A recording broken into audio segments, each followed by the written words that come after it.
कक्षा 11 विषय सांख्यिकी लेसन नंबर 1 सूचना का एकत्रीकरण। पहला पॉइंट, सांख्यिकी का उद्भव और विकास। सांख्यिकी क्षेत्र में भारत का प्रदान मौर्य साम्राज्य के समय से महत्व रहा है। मुगल साम्राज्य का प्रशासक और मुल्की सेवाओं के अनुरूप उच्च कक्षा की प्रस्तापित हुई सांख्यिकी पद्धति का उल्लेख अब्दुल फजल रचित आईने अकबरी में देखा जाता है। कि सांख्यिकी का जो पद्धति का उल्लेख किसमें किया गया, तो अब्दुल फजल रचित आईने अकबरी में देखा जाता है। राज्य से संबंधित सूचना का पृथक्करण करने के लिए सर्वप्रथम गॉडफ्रीड एकेनवॉल ने 1749 में जर्मन शब्द स्टैटिस्टिक का उपयोग किया था। यानी कि राज्य से संबंधित जो भी सूचना है उसका पृथक्करण करना, यानी कि जो माहिती एकत्र है उसको अलग करने के लिए सर्वप्रथम किसने, तो गॉडफ्रीड एकेनवॉल ने 1749 में जर्मन शब्द में स्टैटिस्टिक का उपयोग किया था। सांख्यिकी का उल्लेख एनसाइक्लोपीडिया ब्रिटानिका में ईस्वी सन 1797 में हुआ था। यानी सांख्यिकी का उल्लेख कब हुआ था, तो 1797 में, और एनसाइक्लोपीडिया ब्रिटानिका में हुआ था। संभावना शास्त्र के प्रारंभिक परिणाम 17वीं एवं 18वीं शताब्दी में खोजा गया था, जिनके दो महारथी थे। एक लाप्लास 1749 से 1827 में, यानी गोस 1772 से 1855 में। यानी दो महारथी कौन थे, तो लाप्लास और गोस। सांख्यिकी संबंधित रॉयल सांख्यिक संगठन की स्थापना ईस्वी सन 1834 में लंदन शहर में हुई थी।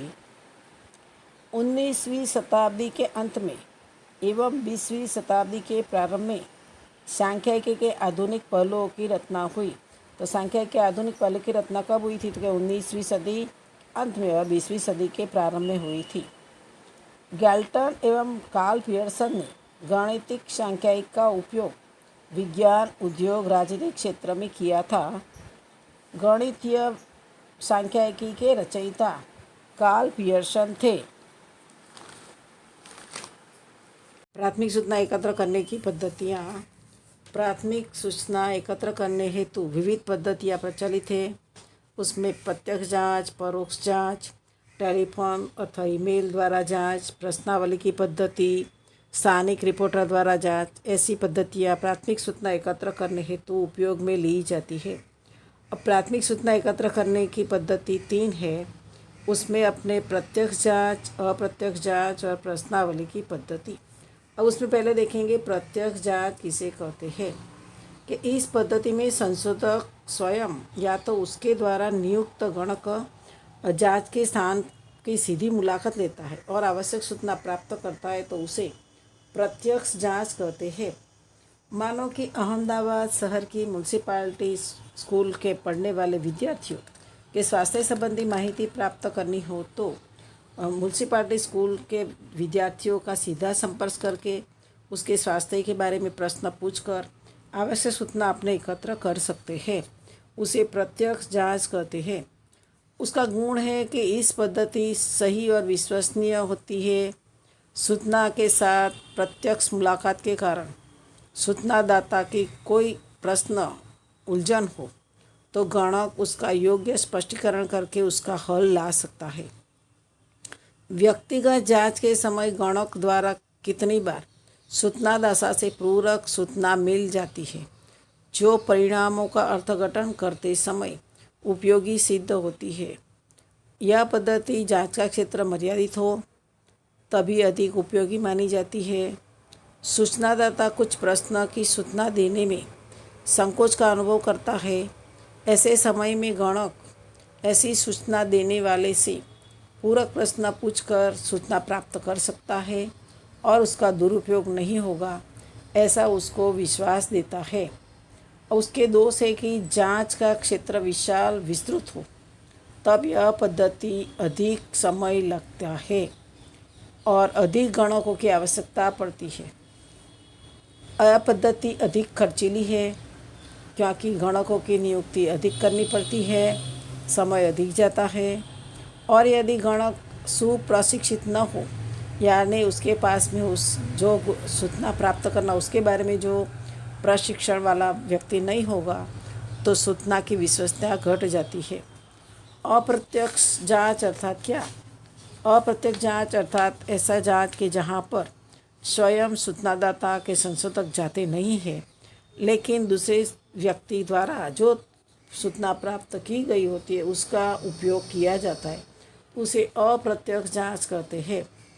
यानी कि जब प्रत्यक्ष स्रोत अस्तित्व में न हो, जांच का क्षेत्र विशाल हो और व्यक्तियों की सीधी मुलाकात लेना संभव न हो, और संभव हो तो समय अधिक जाएगा, और सूचना प्राप्त करनी हो तो यह स्वरूप अत्यंत जटिल माना जाता है और खर्च अधिक आता है।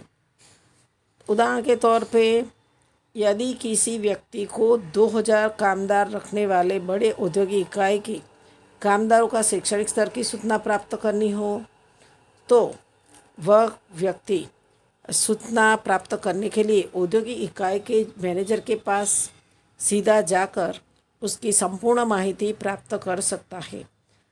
मानो कि कोई खून करने वाला खूनी है या तो चोरी करने वाला चोर है, तो उसकी सूचना आपने प्राप्त करनी हो तो खूनी की जांच करने के लिए, चोर की जांच करने के लिए अपने व्यक्तियों से पूछने के बदले पुलिस स्टेशन में जाकर उसकी माहिती पुलिस द्वारा प्राप्त कर सकते हैं, जिसे अप्रत्यक्ष जांच कहते हैं।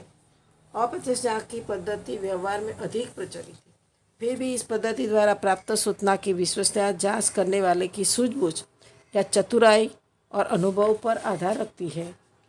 उसके गुण है कि जब सूचना एकत्र करने का कार्यक्षेत्र विशाल हो तब यह पद्धति अनुकूल रहेगी। जांचाधीन व्यक्ति सूचना देने के लिए तैयार न हो तब यह एकमात्र पद्धति उपयोगी सिद्ध होती है। प्रत्यक्ष जांच पद्धति की तुलना में इसमें खर्च और समय की बचत होती है। सरकार के विभिन्न विभाग के लिए आवश्यक विविध प्रकार की सूचना के लिए यह पद्धति अत्यंत उपयोगी होती है। उसके दोष है कि जब व्यक्ति के संस्थान जिससे सूचना प्राप्त करनी है वह व्यक्ति या संस्थान पूर्वग्रहयुक्त या पक्षपाती हो तो विश्वसनीय सूचना प्राप्त नहीं हो सकती है। त्राहित व्यक्ति द्वारा अपने सूचना प्राप्त करी हो तो वह व्यक्ति अप्रामाणिक हो सकता है, अकुशल हो सकता है, सूचना देने में सक्षम न हो तो भी यह प्रवृत्ति अर्थहीन मानी जाती है। अब प्रश्नावली की पद्धति के अंदर अध्ययन संबंधित उद्देश्य के अनुरूप तर्कबद्ध रूप से क्रम में व्यवस्थित प्रश्नों की सूची तैयार करनी चाहिए, और जो सूची तैयार की जाती है उसे अपने प्रश्नावली कहते हैं। प्रश्नावली के प्रश्न संक्षिप्त सरल होने चाहिए, जिससे उत्तरदाता प्रश्नों को समझ सके और सरलता से उसे उत्तर दे सके। जिस प्रदेश या कार्यक्षेत्र से सूचना प्राप्त करनी हो और वह अत्यंत विशाल हो तो यह पद्धति विशेष उपयोगी सिद्ध होती है। उसमें समय और खर्च की बचत हो जाती है। अब आदर्श प्रश्नावली द्वारा सूचना एकत्र करने की दो पद्धति, एक गणक द्वारा है और दूसरी है डाक द्वारा। पहले अपने आदर्श प्रश्नावली के गुण देखेंगे कि आदर्श प्रश्नावली के गुण के अंदर प्रश्न की सूची तैयार करते समय प्रश्नावली का शीर्षक उचित होना चाहिए, आकर्षक और स्पष्ट होना चाहिए। दूसरा है कि प्रश्न की भाषा द्विअर्थी नहीं होनी चाहिए, यानी कि उसका प्रश्नों का दो अर्थ नहीं निकलता होना चाहिए। तीसरा कि प्रश्नों की संख्या पर्याप्त उद्देश्य के अनुरूप होनी चाहिए, बहुत अधिक नहीं होनी चाहिए और बहुत कम भी नहीं होना चाहिए। यदि प्रश्नों की संख्या अधिक हो तो उसको विभागों में बांट देना चाहिए। प्रश्नों का क्रम तर्कबद्ध होना चाहिए, जिससे उत्तरदाता उसके उत्तर प्रश्नों के आगे पीछे संदर्भ की देख के बिना ही उत्तर दे सके। कोई भी व्यक्ति से उसके कितने बच्चे हैं यह प्रश्न पूछने से पश्चात वह व्यक्ति विवाहित या अविवाहित है ऐसे प्रश्न नहीं पूछना चाहिए। प्रश्न के आने क्रम होना चाहिए और उसके अंदर पहले जैसे कि नाम, अपना नाम, सरनेम, पापा का नाम, फिर उसका घर का एड्रेस, जन्म तारीख क्रमबद्ध होना चाहिए। प्रश्न के उत्तर हाँ या ना अंकों में उत्तर मिले ऐसे होने चाहिए। भूतकाल से संबंधित प्रश्नों को पूछना टालना चाहिए। उत्तरदाता के निजी जीवन से स्पर्श करने वाले प्रश्नों को भी पूछना चाहिए नहीं। उत्तरदाता को गणना करना पड़े या लंबे समय तक विचार करना पड़े ऐसे प्रश्न पूछना चाहिए नहीं। प्रश्नावली को अपने अंतिम स्वरूप से पहले उसका पहले परीक्षण कर लेना चाहिए कि प्रश्नावली बराबर तैयार हुई है। फिर उसके बाद में प्रश्न पूछने के लिए उत्तरदाता को माहिती देनी चाहिए। प्रश्नावली डाक द्वारा भेजनी हो तो सूचना देने वाले को सहकार देने संबंधित सूचना प्रश्नावली के साथ भेजनी चाहिए। अतिरिक्त खर्च सूचनादाता को करना न पड़े उसके लिए प्रश्नावली के साथ संशोधक का पता, योग्य डाक टिकट लगा हुआ लिफाफा भेजना चाहिए। अब डाक द्वारा सूचना प्राप्त करने की विधि। डाक द्वारा सूचना प्राप्त करना अर्थात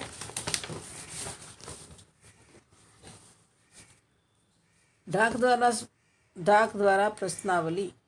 अब डाक द्वारा प्रश्नावली अर्थात इसका अर्थ देखेंगे तो अपने आदर्श प्रश्नावली तैयार करने के पश्चात उससे सूचना प्राप्त करनी हो। जिसे भी अपनी सूचना प्राप्त करनी हो ऐसे उत्तरदाता को दी गई समय अवधि में सभी प्रश्नों के उत्तर देकर वापस भेज देने का निवेदन डाक द्वारा प्रश्नावली भेजी जाती है। अब उसमें प्रत्येक उत्तरदाता को उनके पते वाला योग्य डाक टिकट लगा हुआ लिफाफा भेजा जाता है।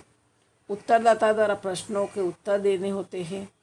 प्रश्नों के स्पष्ट, संक्षिप्त, सरल, स्पष्ट होने चाहिए प्रश्नावली के प्रश्न।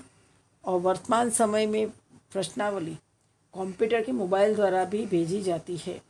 डाक द्वारा प्रश्नावली भेजने का अब वर्तमान समय में उपयोग कम हो रहा है। उसके गुण क्या है कि जब सूचना प्राप्ति का क्षेत्र अधिक विशाल होता है और अधिक मात्रा में सूचना प्राप्त करनी हो तो यह पद्धति उपयोगी मानी जाती है। खर्च कम होता है और यह पद्धति सरल मानी जाती है। जबकि व्यक्तिगत या टेलीफोन के माध्यम द्वारा संपर्क करना कठिन होता है तब इस पद्धति का उपयोग किया जाता है। उसके दोष में क्या है कि जो उत्तरदाता अशिक्षित यानी कि शिक्षण प्राप्त वाला न हो तो प्रश्नावली पढ़ सकेगा नहीं, तो उत्तर देने में असहकार रखेगा। इसके लिए वो अनुपयोगी सिद्ध हो जाती है। कितनी बार उत्तरदाता से प्राप्त सूचना गलत होती है, अधूरी मिलती है, उत्तर दिए बिना ही प्रश्नावली वापस भेज दी जाती है। कई बार प्रश्न देने वाला आलसीपन रखता है या तो प्रश्नावली खो गई है तो सूचना देने में विलम्ब होता है। उत्तरदाता को सूचना की स्पष्टता दे सके या तो प्रश्नों का अर्थग्रहण करने में सहायक हो ऐसे व्यक्तियों की कमी रहती है। इसलिए डाक द्वारा प्रश्नावली प्राप्त करने से कई बार गलत अर्थघटन होने की संभावना पड़ी रहती है। अब गणक द्वारा प्राप्त करने की विधि। गणक द्वारा स्वयं गणक यानी अधिकृत व्यक्ति उत्तरदाता को प्रश्न पूछने के लिए स्वयं जाता है और उस प्रश्न के उत्तर गणक स्वयं अपने हस्ताक्षर में लिखते हैं। वह प्रश्न के उत्तर देने वाला उत्तर देता है, वह प्रश्न गणक लिख देता है उत्तर उसके। और पहले अपने जो प्रत्यक्ष जांच की विधि देखी, इसी तरह से गणक द्वारा प्रश्नावली प्राप्त की जाती है। यदि यहाँ पर गणक जो उत्साही होगा, विवेकी होगा, प्रामाणिक होगा, कार्यकुशल होगा तो उत्तरदाता से प्रश्नों के अनुरूप योग्य उत्तर प्राप्त कर सकते हैं। गणक को उत्तरदाता के साथ अनावश्यक विवाद में उतरना नहीं चाहिए, जिससे उसकी मानहानि न हो, उसका भी ध्यान रखना चाहिए। अब उसके दोष गुण क्या है कि योग्य गणक का चयन करके उत्तरदाता से संपूर्ण सच में अति योग्य सूचना यहाँ प्राप्त हो सकती है। यहाँ पे उत्तरदाता अशिक्षित हो तब उत्तरदाता को योग्य स्पष्टीकरण द्वारा योग्य सूचना प्राप्त कर सकते हैं। प्रश्नावली खो जाने का भय नहीं रहता है कि अधूरी सूचना भी प्राप्त नहीं हो सकती है। और सूचना प्राप्त करने से, इस तरह से गणक द्वारा सूचना प्राप्त करने से सूचना अधिक विश्वसनीय होती है। अब उसका दोष क्या है कि कभी कभार पर्याप्त मात्रा में विशेषज्ञ गणकों को प्राप्ति का कार्य कठिन बन जाता है। अधिक मात्रा में माहिती प्राप्त करनी हो तो माहिती प्राप्त करने में समय भी अधिक लग जाता है, खर्च भी अधिक होता है। इन्हें समय पर माहिती अपने प्राप्त नहीं हो सकती है। अब जहाँ के क्षेत्र के अंदर जो अप्रशिक्षित गणक के प्रशिक्षण देने का कार्य अति कठिन बन जाता है और प्रशिक्षण प्राप्त करने के बाद में ही वो कुशलता प्राप्त प्रमाणिक रूप से कार्यक्षम रूप से कार्य करेगा, ऐसा मान लेना भी योग्य नहीं है। प्रशिक्षण प्राप्त करने के बाद भी कई बार गणक प्रश्नावली के प्रश्नों का पूछने में आलसपन करता है, इसलिए भी विश्वसनीय माहिती अपने प्राप्त नहीं कर सकते हैं। जब उत्तरदाता विशाल क्षेत्र में फैले हुए हो तब यह पद्धति अनुपयोगी सिद्ध होती है, क्योंकि उसमें जांच का खर्च और समय अधिक जाता है। गणक को उत्तरदाता के साथ समय का तालमेल बिठाना पड़ता है। कितनी बार एक ही उत्तरदाता से 2-3 बार मुलाकात करनी पड़ती है। यानी कि जो गणक है, गणक को उत्तरदाता के पास माहिती प्राप्त करने के लिए, सूचना प्राप्त करने के लिए स्वयं जाते हैं, तब कई बार माहिती योग्य रूप से नहीं मिलती है और उसको घर पे 2-3 बार उसकी मुलाकात लेनी पड़ती है। अब गौण सूचना के प्राप्ति स्थान, गौण सूचना के प्राप्ति स्थान के अंदर गौण सूचना के प्राप्ति स्थान 2 प्रकार के हैं। एक गौण सूचना प्राप्ति स्थान के मुख्य 2 प्राप्ति स्थान हैं, एक प्रकाशित प्राप्ति स्थान और दूसरा अप्रकाशित प्राप्ति स्थान। प्रकाशित प्राप्ति स्थान के अंदर अपने सरकारी संस्थान, सहकारी संस्थान द्वारा, अर्ध सरकारी संस्थान द्वारा, अंतर्राष्ट्रीय प्रकाशन द्वारा, संशोधक संस्थान द्वारा इस तरह से अपने माहिती प्राप्त कर सकते हैं। उसमें पहला देखें कि सरकारी प्रकाशन। अब सरकारी प्रकाशन अनुसार लोगों की जानकारी देने हेतु केंद्र सरकार या राज्य सरकार के अधिकांश संगठन होते हैं, उसके द्वारा आंकड़ाकीय माहिती प्राप्त की जा सकती है और उस माहिती को एकत्र करने के बाद उसका निष्कर्ष निकालने के बाद उसे प्रकाशित की जाती और यह माहिती नियमित रूप से अपने को प्राप्त होती है। मानो कि भारतीय जनसंख्या नियामक और रजिस्ट्रार जनरल की कचहरी ऐसी सरकारी संगठनों द्वारा प्रकाशित हुए सूचना में से थोकबंद भाव का सूचकांक, आयात निर्यात के आंकड़े, जन्म मृत्यु के आंकड़े, कृषि विषयक आंकड़े, जनसंख्या गणना के घटकों से संबंधित सूचना अपने प्राप्त कर सकते। अर्ध सरकारी प्रकाशन के अंदर किसका समावेश होता है तो जीवन बीमा निगम आ जाता है। राज्य विद्युत बोर्ड द्वारा नियमित रूप से विविध महत्व की सूचना का प्रकाशन होता है, यानी कि जीवन बीमा के अंदर बीमा धारकों को प्रीमियम के बारे में सूचना भेजी जाती है। इस तरह से राज्य विद्युत बोर्ड द्वारा नियमित रूप से महीने या 2 महीने के बाद लाइट का बिल भेजा जाता है, जो अर्ध सरकारी प्रकाशन के उदाहरण हैं। अंतर्राष्ट्रीय प्रकाशन के अंदर यूनाइटेड नेशनल ऑर्गेनाइजेशन, अंतर्राष्ट्रीय वित्तीय फंड, अंतर्राष्ट्रीय मजदूर संगठन द्वारा महत्व की सूचनाएं प्रकाशित की जाती है। अभी संशोधक संस्थान के अंदर अनुसंधान संस्थान जैसे कि Ahmedabad textile industrial research association, physical research laboratory, Ahmedabad salt and marine research laboratory Bhavnagar में है, institute of economic growth Delhi, national council of employed economic research new Delhi इत्यादि उनके प्रकाशन द्वारा सूचना प्रदान करने का कार्य करते हैं। स्थानिक स्वराज्य की संस्था, स्वायत्त शैक्षणिक संस्थाएं, जिला परिषद, एग्रीकल्चर यूनिवर्सिटी उनके वार्षिक अभिलेख प्रकाशित करते हैं। उसके बाद में व्यापारिक और व्यावसायिक संगठन के प्रकाशन, Federation of Indian Chambers of Commerce and Industries द्वारा प्रकाशित होने वाला general economic trades Institute of Art Chartered Accountant द्वारा प्रकाशित होने वाला जनरल द चार्टर्ड अकाउंटेंट और वर्तमान पत्र या सामायिक। वर्तमान पत्र के अंदर अर्थशास्त्र, वाणिज्य, खेलकूद जैसे क्षेत्रों की सूचना अपने को प्राप्त होती है। और सामायिक द्वारा भी, अब सामायिक के अंदर है political, weekly, commerce, business today इत्यादि वर्तमान पत्र और सामायिकों से अपने महत्वपूर्ण सूचनाएं प्राप्त कर सकते हैं। अप्रकाशित स्रोत से प्राप्त गौण सूचना। संस्थाओं द्वारा कुछ सांख्यिक सूचनाएं अप्रकाशित होती है, परंतु निवेदन करने से निजी के सार्वजनिक संस्था द्वारा सूचना हेतु तैयार किए गए अप्रकाशित आंतरिक अभिलेख से सूचना अपने प्राप्त कर सकते हैं। मानो कि कामदारों का वेतन, वे कितने समय से नौकरी करते हैं, उसकी शैक्षणिक योग्यता क्या है, और वह निजी के सार्वजनिक क्षेत्र की कंपनी में म्यूचुअल फंड द्वारा होने वाला विनियोग इत्यादि माहिती अपने प्राप्त कर सकते हैं। अब गौण सूचना का उपयोग करते समय ध्यान में रखने योग्य सावधानियाँ। गौण सूचना का उपयोग करते समय कौन कौन सी सावधानियाँ रखनी चाहिए? तो पहला है कि गौण सूचना का उपयोग करने से पूर्व सूचना किसने एवं कहाँ से प्राप्त की गई, उसका विशेष ध्यान रखना चाहिए।